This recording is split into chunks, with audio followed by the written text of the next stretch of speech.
My sister faked allergies at every important event of my life for attention. So I gave her the spotlight she wanted.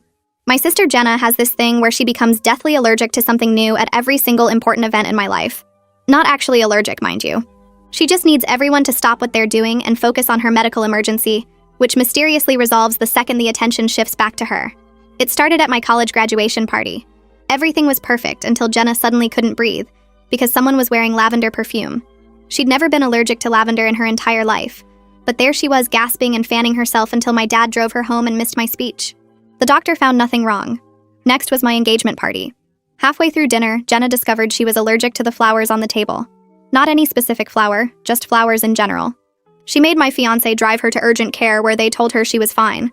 She missed the rest of the party but felt good enough to go clubbing later that night. My friend saw her there dancing 3 hours after her near-death experience with carnations. At my wedding shower, she became allergic to the balloons. The latex was supposedly closing her throat even though she was 20 feet away from them. My mom had to take her outside and sit with her in the car for 2 hours. Jenna posted selfies from the car, talking about how scary allergies were while my aunt was inside giving the toast she'd prepared. The wedding was peak Jenna. During the ceremony, right when I was saying my vows, she started wheezing because she'd just developed an allergy to my bouquet. The same flowers she'd helped me pick out 3 months earlier. The officiant had to pause while my cousin took her outside. She came back in for the reception perfectly fine until the best man's speech when she suddenly couldn't handle the champagne bubbles in the air.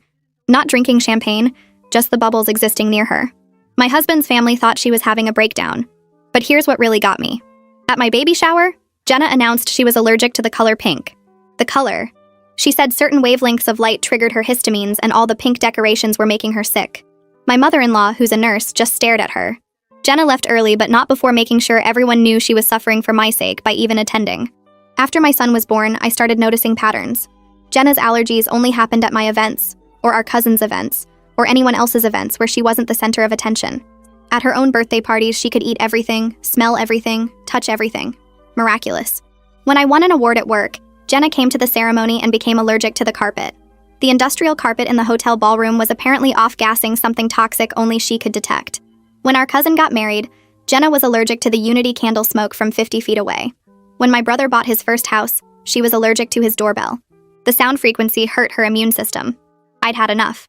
My son's first birthday was coming up and I knew Jenna would ruin it with some new allergy. So I planned the most Jenna-focused party possible. I called it an allergy-friendly celebration and told everyone it was to accommodate my poor sister's medical needs. I sent out invitations listing all of Jenna's allergies from the past 5 years.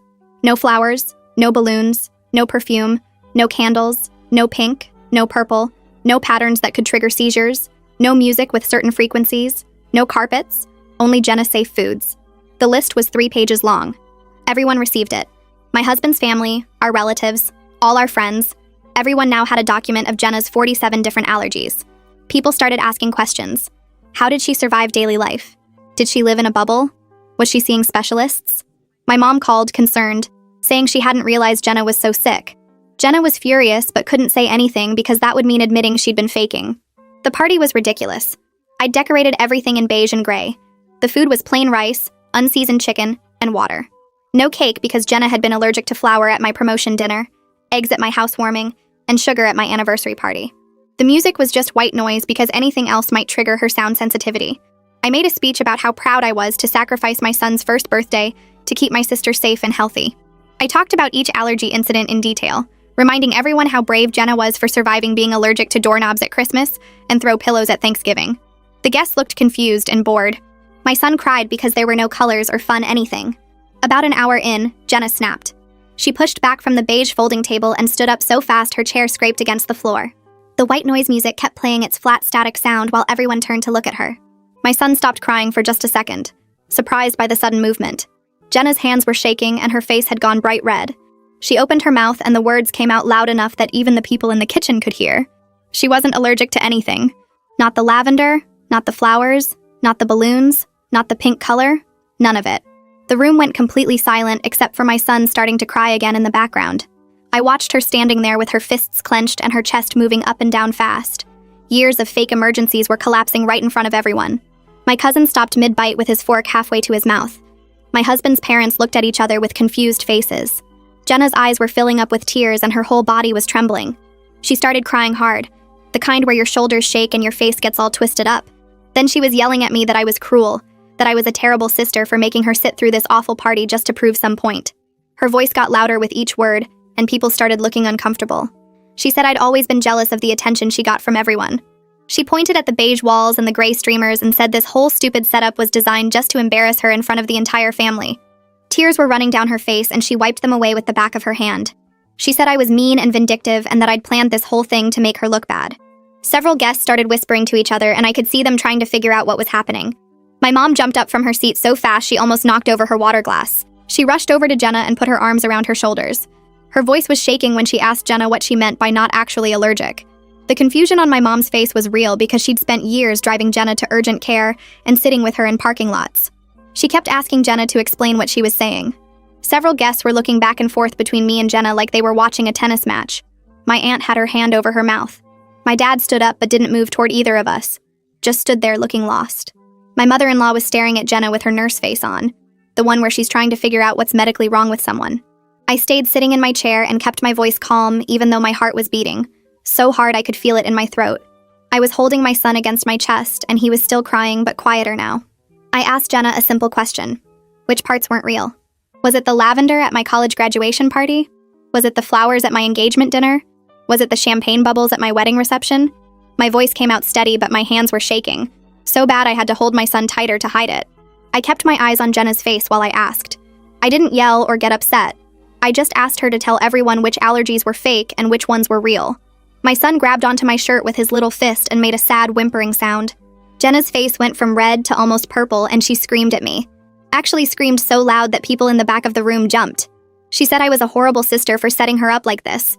She said she had real medical issues and I was making her sound like some kind of liar in front of everyone. Her hands were waving around while she yelled and spit was flying out of her mouth. She grabbed her purse off the table with such force that it knocked over a cup of water. The water spread across the beige tablecloth but nobody moved to clean it up. She started walking toward the door fast, almost running. My dad finally moved and tried to grab her arm to stop her, but she pulled away from him hard. She was crying and yelling at the same time, and her mascara was running down her cheeks in black streaks. My mother-in-law stood up and her voice cut through all the noise. She asked Jenna a direct question in her professional nurse tone. How does someone who's allergic to 47 different things manage to function in daily life without constant medical help? She listed some of the allergies from my 3-page document. Certain light colors, doorbell frequencies, carpet off-gassing, throw pillow materials. Her tone wasn't mean, but it was pointed and sharp. She asked if Jenna carried an EpiPen or saw an allergist regularly. She asked if Jenna had been hospitalized for any of these severe reactions. Jenna stopped right at the door with her hand on the handle. She froze there like someone had hit pause on a video. Her back was to everyone and her shoulders were still shaking from crying. Winston spoke up from his seat near the food table. His voice was quiet, but everyone could hear him in the silence. He said he had something to mention. He'd seen Jenna at that club downtown on the night of my engagement party. The same night she'd gone to urgent care for her flower allergy emergency. He pulled out his phone and said he had photos from that night if anyone wanted to see them. He'd been there with some friends and had taken pictures of the group. Jenna was in the background of several shots, dancing and drinking and looking perfectly healthy. Jenna's face went completely pale, like all the blood had drained out of it. She turned around slowly and looked at Winston with wide eyes. She opened her mouth but no sound came out. Her hand was still on the door handle and she looked trapped, like an animal that couldn't find a way out. My husband walked over to me and gently took our son from my arms. Our son reached for him and stopped crying almost immediately. My husband bounced him a little and made soft shushing sounds. Then he said in his calm voice that maybe everyone should sit down. Maybe we should all talk about this calmly and figure out what was going on. His parents looked completely lost, like they'd walked into the wrong party by mistake. His mom kept looking at her husband with a "what is happening" expression. His dad was staring at Jenna like he'd never seen her before. Other guests were shifting in their seats and some were checking their phones like they wanted an excuse to leave. The white noise music was still playing its flat, empty sound through the speakers. Jenna refused to sit down. She stayed standing by the door but let go of the handle. She started talking fast, listing symptoms she'd had over the years. Real symptoms that she swore were genuine. She described her throat feeling tight at my graduation party. She talked about not being able to breathe properly at my wedding. She said the feelings were real even if the causes were wrong. Her voice was desperate and she was crying harder now, her whole face red and wet. She kept saying the symptoms were real, over and over, like if she said it enough times everyone would believe her. Some of my relatives were softening toward her. I could see it in their faces. My mom was nodding along like this explanation made everything okay. My aunt looked sympathetic instead of angry. Jenna kept going, describing chest tightness and dizziness and feeling like she might pass out. I pulled out my phone and opened the Notes app where I'd been keeping track for months. I started reading out loud.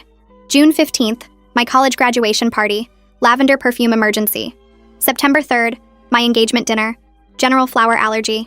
February 20th, my wedding shower, balloon latex crisis. May 12th, my actual wedding ceremony, bouquet sensitivity. I kept reading date after date, event after event. My baby shower and the pink color wavelengths, my work award and the carpet off-gassing, my cousin's wedding and the unity candle smoke, my brother's housewarming and the doorbell frequency. Every single emergency happened during someone else's important moment. Never at Jenna's birthday parties. Never at her work events. Never on random ordinary days when nothing special was happening. The pattern was right there in black and white. Impossible to deny when you heard it all laid out in order with dates attached.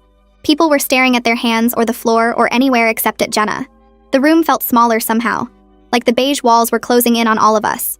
My aunt was sitting near the back of the room, perched on one of the folding chairs I'd set up. She cleared her throat and everyone turned to look at her. She said she'd been thinking about this for a while now, wondering about some things that didn't quite add up. Her voice was quiet but steady, the kind of tone that made people lean in to listen. She brought up the wedding shower, how Jenna had needed to leave because of the balloons. My mom had taken her out to the car and stayed with her for 2 hours while the rest of us finished the party inside. My aunt said that when she went out to check on them later, right before she was supposed to give her toast, Jenna had been fine. Not just fine, but laughing at something on her phone, scrolling through messages with a smile on her face. My aunt had found it strange at the time but hadn't wanted to say anything. She'd chalked it up to allergies being unpredictable, symptoms coming and going. But now, hearing all these dates and events laid out in order, she was starting to see a pattern she couldn't ignore anymore. My cousin spoke up next, his arms crossed over his chest. He said the doorbell thing at his housewarming had been weird from the start. Jenna had been to his house 3 times before that party, had rung that exact doorbell on every visit without any problems. But during the housewarming, when everyone was gathered to celebrate his first house purchase, suddenly the sound frequency was hurting her immune system. He'd felt guilty about it at the time, like his doorbell had somehow injured his cousin. Now he realized how bizarre the whole thing sounded when you actually thought about it. Other relatives started nodding, their faces showing recognition. Someone mentioned the carpet incident at my work award ceremony. Another person brought up the unity candle at our cousin's wedding. Each person who spoke added another piece to the puzzle. Another moment where Jenna's emergency had seemed just a little too convenient, a little too perfectly timed. Jenna's face shifted, the trapped look fading into something more calculated. She uncrossed her arms and took a step away from the door. She said that maybe some of it was psychosomatic, that she had anxiety around big events and her body reacted with real physical symptoms. Her voice got stronger as she spoke, gaining confidence in this new explanation. She insisted this didn't mean she was lying about anything. The symptoms were genuine even if the causes weren't what she'd thought. She talked about how the mind and body were connected, how stress could cause physical reactions that felt exactly like allergic responses. She said she'd read articles about it, about how anxiety could make your throat feel tight or your skin feel itchy. She wasn't faking. She was just experiencing psychosomatic symptoms triggered by the stress of being at important events. Her hands moved as she talked, gesturing to emphasize her points, and I could see her rebuilding her defense in real time. My mom latched onto this explanation like a lifeline. She jumped in before anyone else could respond, saying that anxiety was a real medical condition. She looked around the room at everyone, her eyes pleading for understanding. She said we should all be more supportive, that mental health was just as important as physical health. She started talking about how much pressure Jenna must have been under all these years, how hard it must have been to deal with these symptoms without proper support. I watched her reframe the entire situation, turning Jenna from manipulator into victim in the span of 30 seconds. She was doing what she'd always done, finding a way to excuse Jenna's behavior, to make it everyone else's responsibility to accommodate her. My dad was nodding along, his face softening as he looked at Jenna with concern instead of disappointment. I put my phone down on the table next to me. I said that Jenna never had these anxiety reactions at her own birthday parties. She'd celebrated her 25th birthday at a restaurant with 40 people and handled it fine. She'd had her own graduation party without a single breathing problem. Last year, she'd gotten a promotion at work and thrown a celebration dinner where she'd been the center of attention all night, eating everything, drinking champagne, surrounded by flowers and candles. If it were truly anxiety about big events, it wouldn't be so selective about which events triggered it. The symptoms only appeared at other people's important moments, never at her own. That wasn't anxiety. That was a choice. My voice stayed level, but I could feel anger building in my chest, hot and tight. My husband's parents shifted in their seats near the front of the room. His mom picked up her purse from the floor beside her chair. His dad stood up and started buttoning his jacket, both of them clearly wanting to escape this family drama that had nothing to do with them. They exchanged uncomfortable glances, the kind married couples share when they're trying to communicate without words. My husband saw them preparing to leave and quietly asked them to stay. He said this was important, and he wanted them to understand what his wife had been dealing with for years. He said it in his calm way that made requests sound reasonable instead of demanding. His parents sat back down slowly, his mom clutching her purse in her lap like a shield, but they stayed. Jenna's expression changed again, the anxiety explanation abandoned as quickly as she'd grabbed onto it. Her face flushed red and her voice got loud. She said I was vindictive and cruel, that I'd ruined my own son's birthday just to humiliate her in front of everyone. She pointed at me while she talked, her finger shaking. She said a good sister would have talked to her privately instead of staging this public intervention. She said I'd planned this whole thing to embarrass her, to make her look bad in front of the family and my husband's parents. She was right about that part. I had planned it. But she was acting like the planning was the problem instead of the years of fake emergencies that made the planning necessary. I reminded her that I tried talking to her privately 3 years ago. After the wedding shower, when she'd interrupted my aunt's toast with her balloon emergency, I'd called her the next day. I'd asked her gently if maybe she was having anxiety or if something else was going on. She'd told me I was being paranoid and unsupportive of her health struggles. She'd made me feel guilty for even questioning her, like I was a bad sister for not believing her symptoms were real. She'd cried on the phone and said she couldn't believe I would accuse her of lying about her medical issues. So yes, I'd stopped trying the private approach because the private approach had gotten me nowhere except feeling like a terrible person for having legitimate concerns. My dad finally spoke up, his voice heavy in a way I'd never heard before. He asked Jenna directly if she'd been faking all of it, not with anger, but with disappointment that somehow felt worse. He just wanted a straight answer after years of driving her to doctors and leaving events early and worrying about her health. Jenna looked at him with tears streaming down her face. She said it was more complicated than just faking. She said she needed the attention because she felt invisible. The words came out between sobs, her whole body shaking. She said she felt like nobody noticed her unless something was wrong, like she had to create emergencies to matter to anyone. The room went silent again except for Jenna's crying, and the white noise still playing through the speakers. I felt vindicated and sad at the same time, two emotions fighting each other in my chest. She'd admitted it finally, but the admission didn't feel as satisfying as I'd thought it would. My son had stopped crying and was staring at everyone with big, confused eyes from my husband's arms. He looked around at all the adults with serious faces and tears, probably wondering why his birthday party felt so wrong. I realized I'd turned his first birthday into a therapy session, that I'd sacrificed his actual celebration to prove a point about his aunt's behavior. Lydia Harden stepped forward from where she'd been standing near the beige wall and spoke in a calm voice that cut through the tension. She told Jenna that she worked in mental health and had been listening to everything, and this sounded like something that might really benefit from professional help. She said it gently, not like an accusation, but like she genuinely wanted to help. She offered to share some therapist recommendations with Jenna after things calmed down, said there were people who specialized in this kind of attention-seeking behavior and the underlying issues that caused it. Jenna looked at her with red, swollen eyes but didn't argue or get defensive. She just nodded slightly and wiped her face with the back of her hand. My mom started crying then too, these quiet sobs that made her shoulders shake. She said she didn't understand how this happened or why Jenna felt invisible when she'd always been loved. Her voice cracked on the word loved, and my dad immediately put his arm around her. He looked older suddenly, more tired than I'd ever seen him. The lines around his eyes seemed deeper, and his face had this gray quality to it, like the weight of everything was physically pressing down on him. He didn't say anything, just held my mom while she cried, and stared at Jenna with this expression that was part confusion and part sadness. Jenna watched them for a moment, then walked slowly to one of the beige folding chairs and sat down heavily. The chair made a scraping sound against the floor that seemed too loud in the quiet room. She put her elbows on her knees and her face in her hands, taking several deep breaths before she started talking again. She admitted that it started small at my graduation party, that she'd felt left out and forgotten while everyone focused on me. She said when she pretended to have trouble breathing, everyone suddenly cared about her, asked if she was okay, made her the center of attention. Then it became a pattern she couldn't stop. Each time she did it, it got easier to fake and harder to resist doing it again. She said she knew it was wrong, but in those moments when everyone was celebrating someone else, she felt like she was disappearing, and the only way to matter was to create an emergency. My hands were shaking as I listened to her describe this pattern so casually, like it was just something that happened instead of something she actively chose to do over and over. I asked her why she couldn't just be happy for other people, why every important moment in my life had to become about her crisis.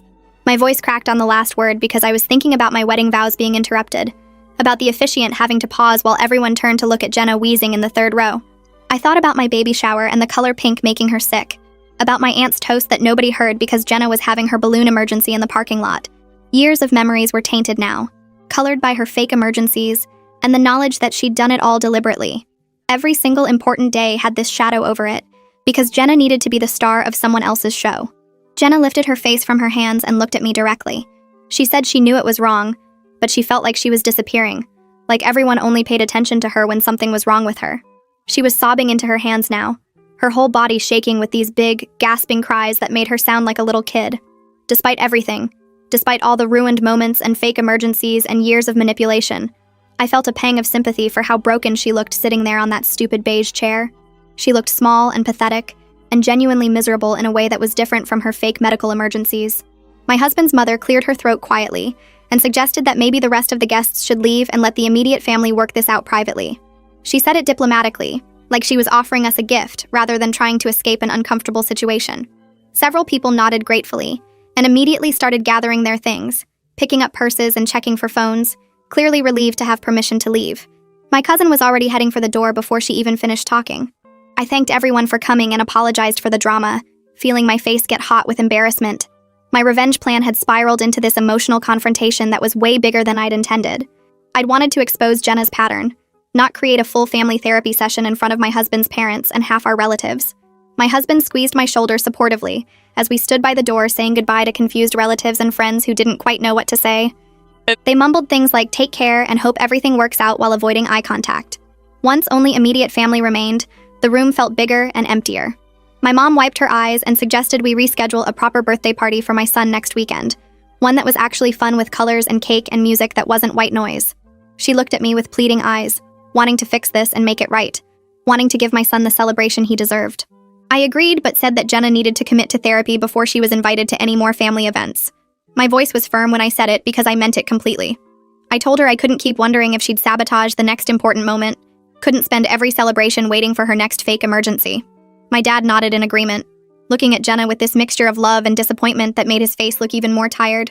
Jenna agreed to find a therapist, still crying but seeming genuinely sorry now that everything was out in the open. She apologized to me directly, saying she was sorry for ruining so many important days. She said she understood if I couldn't forgive her right away, that she knew trust took time to rebuild and she'd destroyed a lot of it. My husband scooped up our son and headed toward the kitchen, murmuring something about finding a cupcake he'd hidden away just in case. The door swung shut behind them, leaving me standing in this beige nightmare with my parents and Jenna. I looked around at the gray streamers, the tan tablecloths, the boring food sitting untouched on paper plates. It all looked so stupid now, so over the top, and I felt this weird urge to laugh at myself for going this far just to make a point. My mom was still wiping her eyes and Jenna had her face in her hands, shoulders shaking. My dad stood between them looking lost, like he didn't know which daughter to comfort first. My mom turned to me and asked how long I'd been planning this whole thing. Her voice was quiet and hurt, and I could see she was trying to understand when I'd decided to do something this big without telling her.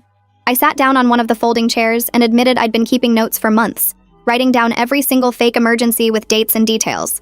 I told her the 3-page allergy list wasn't made up.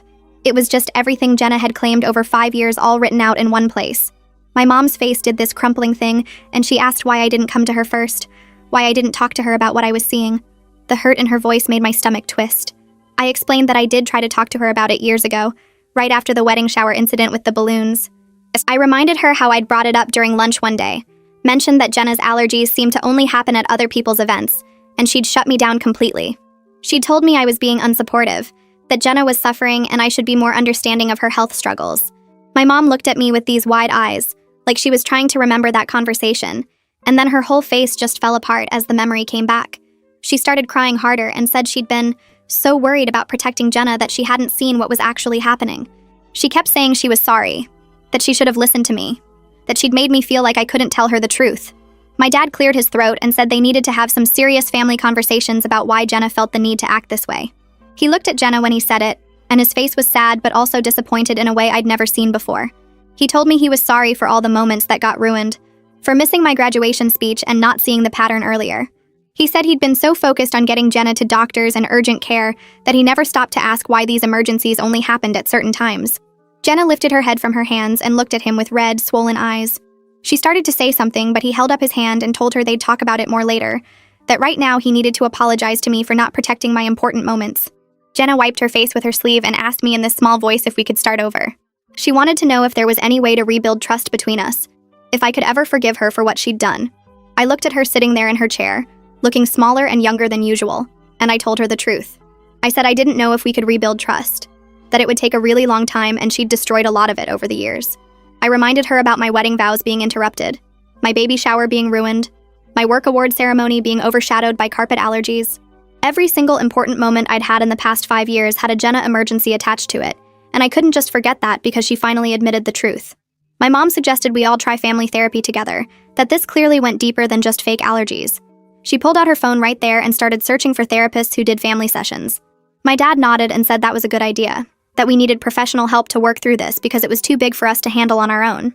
Jenna agreed immediately, saying she'd go to therapy as many times as we needed. Within 10 minutes, my mom had found someone who could see us the following week and was filling out an online form to request an appointment. I watched her type quickly, her hands shaking a little, and felt this weird mix of relief and exhaustion wash over me. The next day, I threw together a real birthday party for my son. I bought bright blue and yellow decorations at the store, ordered a cake with cartoon characters on it, and invited my husband's family back over. I texted everyone saying we were doing a do-over party, a proper celebration this time. My husband's parents showed up with more presents and acted like yesterday's disaster had never happened, though I could tell they were being extra careful with their words. His mom asked if I needed help setting up, and his dad played with my son while I hung streamers. The party was actually fun this time, with music playing and colorful balloons everywhere and cake that tasted good. My son laughed and smashed frosting all over his face, and everyone took pictures and acted normal. Jenna didn't come to the do-over party. I texted her the details, but she wrote back saying she thought it was better if she stayed home, that everyone needed space from her right now. Part of me felt relieved because I could just enjoy the party without waiting for her next move. But another part of me felt sad that my sister wasn't there for my son's actual birthday celebration. I caught myself checking my phone during the party, wondering if she was okay, and then got mad at myself for still worrying about her after everything she'd put me through. She'd ruined so many events, and now I was feeling guilty that she wasn't at this one, which made no sense at all. That night, after everyone left and my son was asleep, my husband told me his parents had asked him if my family was always this dramatic. He said it in this careful way, like he didn't want to upset me but needed to be honest. I felt my face get hot with embarrassment and asked what he'd told them. He said he'd defended us, but admitted this was extreme even by our family's standards, that usually we just had normal arguments at Thanksgiving like everyone else. I told him I was sorry his parents had to see all that I'd probably taken my revenge plan too far. He hugged me and said he understood why I'd done it, that he'd watched Jenna ruin our wedding and knew how frustrated I'd been for years. My phone buzzed with a text from Winston. He said half the family was texting him asking what really happened at the party, wanting to know if the rumors were true that Jenna had admitted to faking. People were confused because they'd all received the 3-page allergy list, and now they were hearing she'd confessed to making it all up. I wrote back and asked him to tell people the truth, that Jenna had admitted she'd been faking allergies for attention, and we were working on it as a family. I said we were starting therapy next week and trying to deal with it the right way. He sent back a thumbs up and said he'd spread the word, that people deserved to know what actually happened after getting that crazy allergy list in the mail. The family therapy session happened the following Tuesday, in a small office that smelled like lavender air freshener. We all sat on a gray couch that was too small for 4 adults, with me pressed against the armrest and Jenna on the opposite end. The therapist was a woman in her 50s named Dr. Reyes, who had kind eyes, but a no-nonsense way of speaking that made me think she'd heard every excuse in the book. She started by asking each of us to describe what brought us there, and my mom immediately jumped in with a long explanation about how we were a close family going through a rough patch. Jenna cried through most of the session, dabbing at her eyes with tissues and saying she didn't mean to hurt anyone. My mom got defensive when Dr. Reyes gently pointed out that making excuses for Jenna's behavior might have helped it continue for so long. She kept saying things like, "But Jenna's always been sensitive," and "I was just trying to keep the peace." My dad sat quiet in the corner chair he'd claimed, processing everything with this sad, confused look on his face. He kept glancing between Jenna and me like he was trying to figure out where everything went wrong. When Dr. Reyes asked him directly what he thought about the situation, he just said he loved both his daughters and didn't know how to fix this. The session lasted an hour and felt like 3, with long silences broken by Jenna's crying or my mom's defensive explanations. By the end, Dr. Reyes said she thought we had a lot of work to do, but that she was glad we were there. She scheduled us for another session in 2 weeks. Dr. Reyes spent the second session helping us understand that Jenna's behavior likely came from deeper problems with feeling invisible and needing attention. She said attention-seeking patterns like this usually develop over years, not overnight, and that meant there were probably family dynamics we all needed to look at. Jenna got individual homework assignments, like keeping a journal about times she felt the urge to create drama and what she was really feeling in those moments. The therapist also suggested my parents examine their own relationship and how they handled conflict, which made my mom shift uncomfortably in her seat. She asked if they ever fought in front of us kids, or if they always tried to present a united front. My dad admitted they usually swept problems under the rug to avoid confrontation, and Dr. Reyes nodded like that explained something important. She talked about how kids learn to get attention based on what works in their family system, and if being dramatic was the only way to get noticed, then that becomes the pattern. I sat there feeling weird about analyzing my whole childhood like this, but also understanding things I'd never put together before. The session ended with Dr. Reyes telling Jenna she needed to see her own therapist twice a week, not just come to family sessions. Jenna agreed without arguing, which surprised me. Over the next few weeks, Jenna actually went to her therapy appointments and seemed to take them seriously. She texted me occasionally with small apologies for specific things, like the time she ruined my work award ceremony or when she faked being allergic to my wedding bouquet. The texts weren't asking for forgiveness or trying to start long conversations, just acknowledging what she'd done wrong. One text said, "I'm sorry I made your engagement party about me. That was your night and I took it from you." Another said, "I know saying sorry doesn't fix the doorbell thing at our brother's house. That was ridiculous and I embarrassed everyone." I didn't always respond right away because I wasn't sure what to say, but I kept the texts saved on my phone. My husband noticed I was checking my phone more often and asked if everything was okay. I showed him the messages and he said it seemed like real progress, that Jenna was taking responsibility instead of making excuses. Part of me wanted to believe it was genuine change, but another part kept waiting for her to slip back into old patterns. I caught myself being suspicious of every text, wondering if there was some hidden agenda, or if she was building up to asking for something.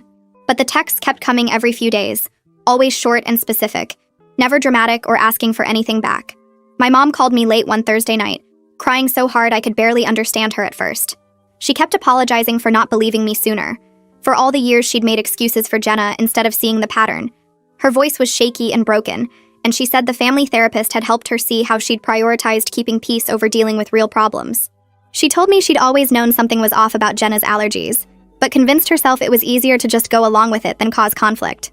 She said she was sorry for all the times she'd made me feel like I was being mean or unsupportive when I tried to point out what Jenna was doing.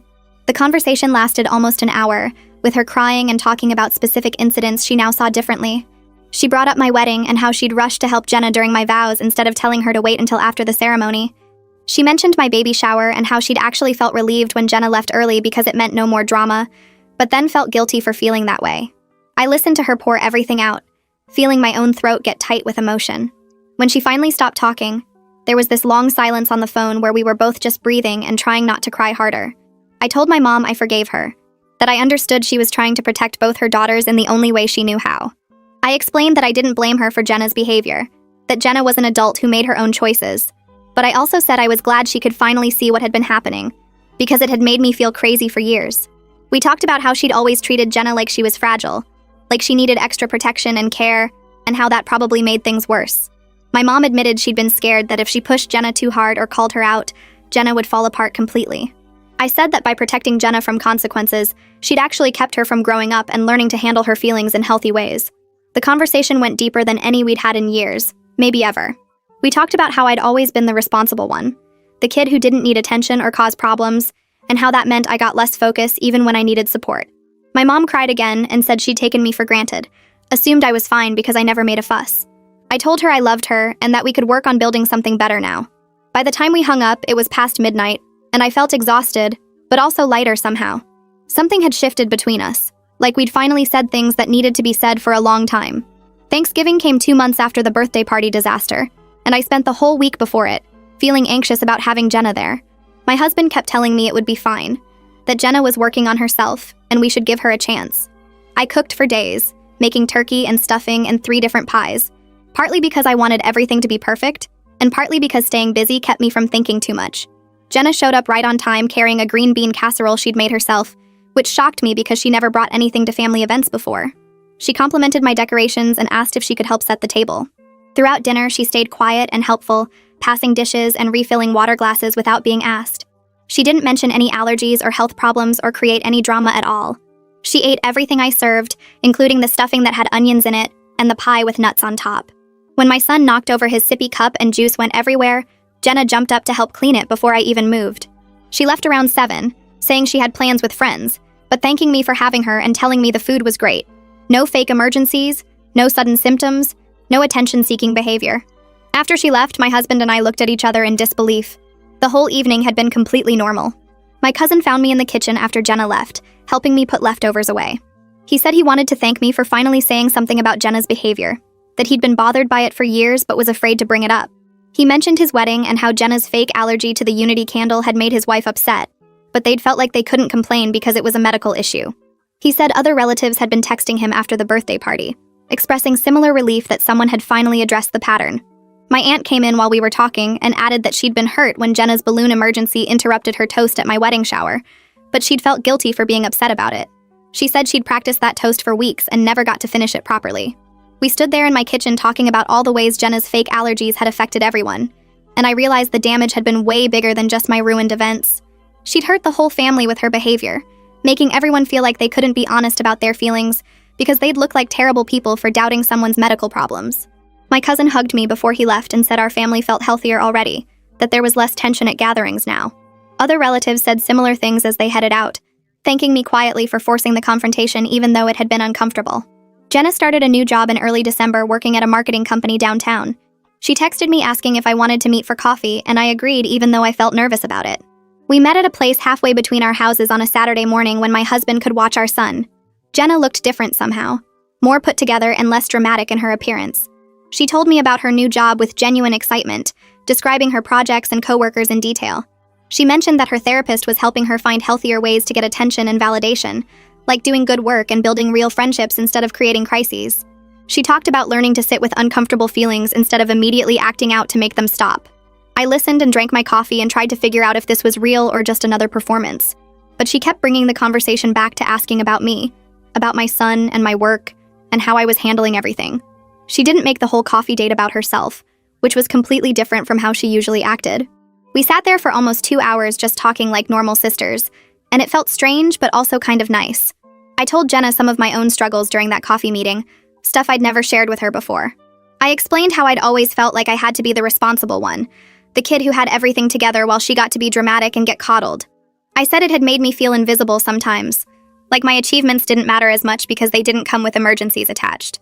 I told her about times I'd needed support but didn't ask for it because I didn't want to add to the family drama. Jenna listened without interrupting or getting defensive, which felt like real progress. She didn't try to make excuses or explain away what I was feeling. When I finished talking, she just said she was sorry, and that she was starting to understand how her behavior had affected everyone around her. She said her therapist was helping her see that other people had feelings and needs too, not just her. We talked about our childhood and how different our experiences had been even though we grew up in the same house. She admitted she'd felt like she had to compete for attention because I was naturally good at everything, and I told her I'd felt like I couldn't mess up because she already took up all the crisis space. It was honest in a way we'd never been before. My husband commented later that week that family gatherings felt noticeably calmer now, that there was less tension in the air. He said he used to brace himself before every family event, waiting to see what Jenna would do this time. But Thanksgiving had been completely normal, and he'd actually enjoyed himself instead of staying on alert. He mentioned that his parents had warmed back up to my family after seeing we were actively working on our problems. They'd been pretty cold after the birthday party disaster, but when I called his mom to apologize again for the drama, she'd been understanding. She said every family has issues, and what mattered was that we were dealing with ours instead of pretending they didn't exist. My husband said his dad had even joked about coming to Christmas at my parents' house, which was huge because he'd been avoiding our family gatherings since the wedding. I felt grateful that my in-laws were giving us another chance, that they could see we were trying to be healthier. My husband hugged me and said he was proud of how I'd handled everything, that it took courage to confront Jenna the way I did even if my method was extreme.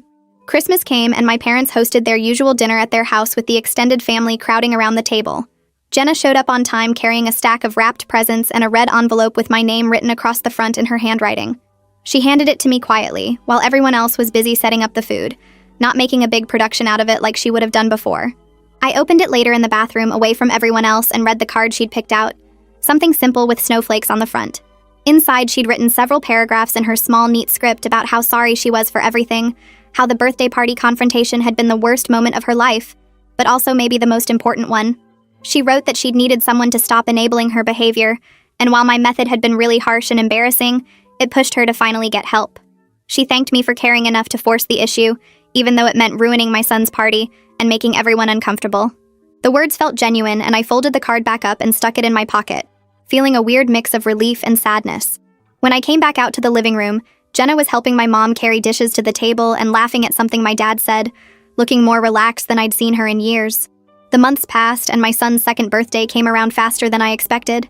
This time, I planned an actual fun party with bright balloons and streamers in primary colors, a big cake shaped like a truck, because he was obsessed with vehicles and music that wasn't just white noise. Jenna texted me the week before asking if she could come early to help set up, and I said yes, curious to see if she'd actually follow through. She showed up an hour before the party started wearing jeans and a t-shirt ready to work, carrying a wrapped present that looked age-appropriate instead of something weird or over the top. We hung decorations together in my backyard, and she asked me questions about my son's current interests and what games the other kids might like.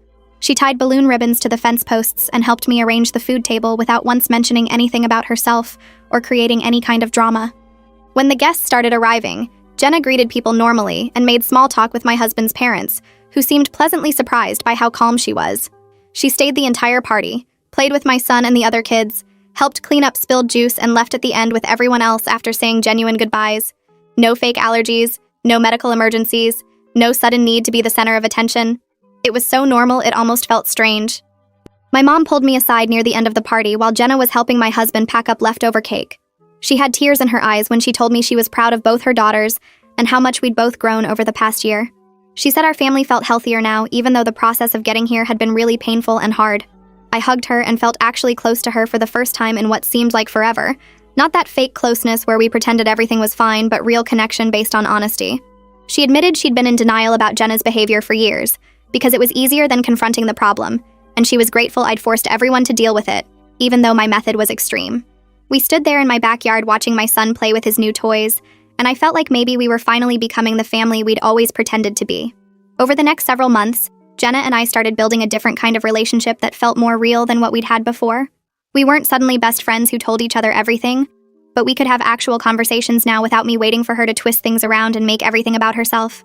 We met for coffee sometimes and talked about normal stuff like work and dating and what shows we were watching. She asked me questions about my life and actually listened to the answers instead of just waiting for her turn to talk. I started trusting her a little bit more each time she showed up and acted like a regular person, instead of creating some dramatic scene.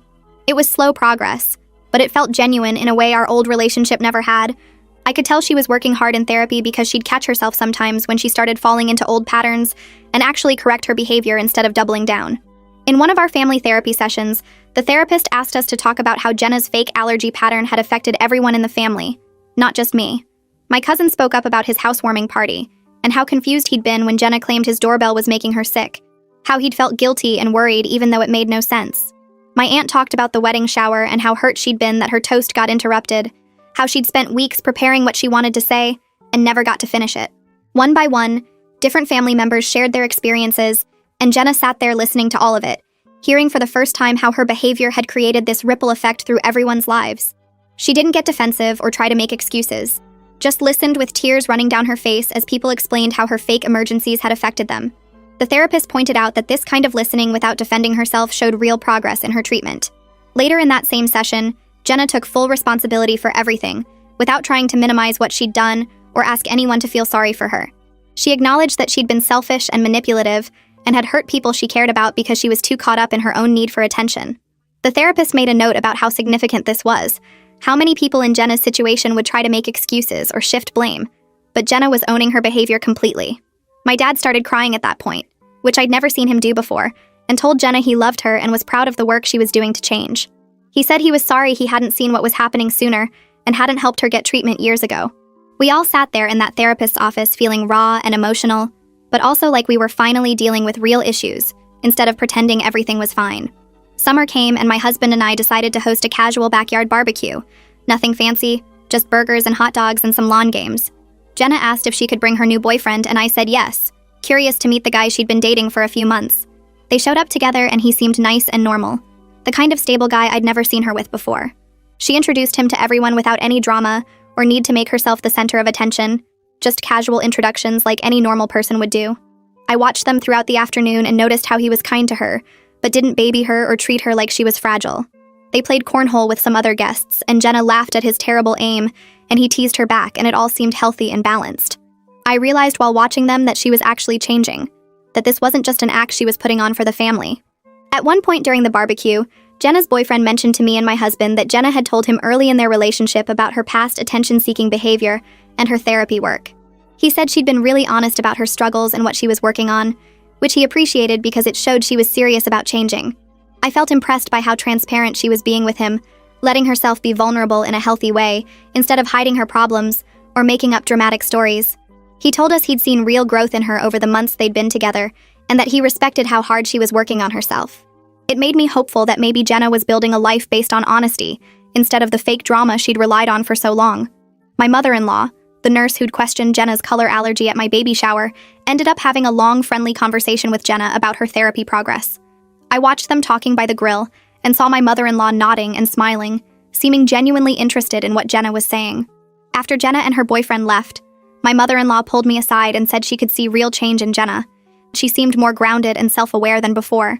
She told me our family had handled a difficult situation well, and that confronting the problem instead of ignoring it had been the right choice, even though it was messy and uncomfortable. She said her own family had similar issues they'd never addressed, and she admired that we were willing to do the hard work of actually fixing our problems. I realized sometime after that barbecue that I didn't feel anxious before family events anymore, that I wasn't constantly bracing myself for whatever crisis Jenna would create. The relief of that absence hit me hard one day when I was driving to my parents' house for a regular Sunday dinner, and noticed I felt calm instead of tense. I'd been spending so much mental and emotional energy for years trying to manage Jenna's behavior, preparing for her next dramatic moment, protecting my important events from her interference.